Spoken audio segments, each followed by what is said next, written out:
Hampshire, Mr. Guinta. Thank you very much, Mr. Chairman, and thank you all for participating in this morning's hearing. I, too, share a deep concern about the regulatory environment and the burden that affect my state and the credit unions and community banks that try to do business and provide access to credit to many families across New Hampshire. My state has about 26 different credit unions and has about 36 different community banks. As a matter of fact, New Hampshire is the birthplace of the credit union, St. Mary's Bank. I've recently spoken with other bank presidents. Rick Wallace from Piscataqua Savings Bank is someone that I've spoken to recently. And I want to tell you a little bit about his story, and then I want to get some comments, both from the professor and from some others. He's got one branch in Portsmouth, New Hampshire. He's a small $230 million bank, less than 50 employees.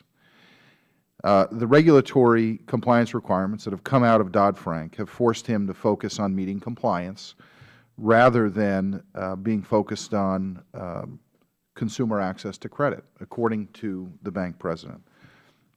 He is telling me now that he's only making about half the loans that he used to prior to Dodd-Frank, and that his own cost analysis has determined that 25% of his bank resources are now going to compliance. So my question I first want to ask the professor is, do you believe that this regulatory environment, do you believe that that is true and accurate assessment of what he's communicating? And do you think that if you do agree, is the regulatory environment actually harmful in some circumstances to the actual end user, the consumer? To answer your question, I have no reason to doubt what this bank president says about his lending volume. Regarding compliance costs, that's a very subjective and difficult measurement. I don't doubt his numbers. I just think I'm not sure what they really represent. No one has a good way of measuring compliance costs. There's no definitive measure. As far as the ultimate question, though, are regulatory burdens harming smaller financial institutions? Yes, in some circumstances, they have real costs to small financial institutions. There are also benefits from some of the regulations, and we need to think about the proper balancing. You won't see any blanket objection from me to having regulatory relief for smaller financial institutions, but I think that the regulatory relief needs to be smart, it needs to be targeted, and it cannot come at the cost of consumer protection. Could you identify maybe one or two regulatory relief items that we should pursue for small community banks? Certainly. One thing that I think should go the way of the dodo bird are the Gramm-Leach-Bliley privacy notices. Nobody reads them. If anything, the only effect they have would be to lull consumers into thinking that they actually have some privacy rights. There's no reason that anyone should, even the large banks, should be spending money on doing those notices. Okay. Ms. Lemaskis, could you give me a little idea of, from your perspective, on what the 2 or 3 things that we should be doing to try to reduce the regulatory compliance to your industry?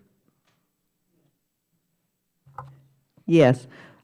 First, I'm glad to hear Professor Levitin comment on smart regulation. I think we're making progress. If I were to limit to just 3 out of all the opportunities for improvement, NAFCU and their member credit unions would request legislative capital reform, including supplemental capital.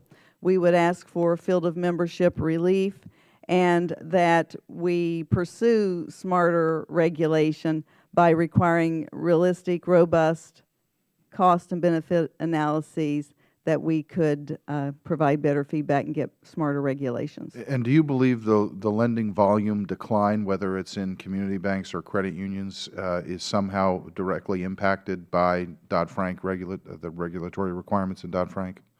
Yes. I can give you an example, or I'd like to actually go off of what someone said here about, I think it was you, actually about the mortgage officers who were being compensated for the relationship and that type of thing. I think this is an example of how regulations get between the financial institutions and their customer members.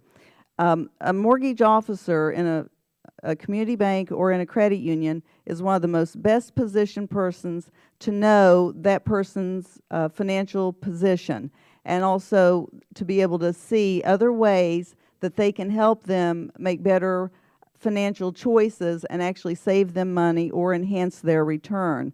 So it's unfortunate that those people are being prohibited or discouraged from being able to further that relationship. Thank you. I yield back. Time of the gentleman has expired. Chair recognizes now the gentleman from Colorado, Mr. Tipton.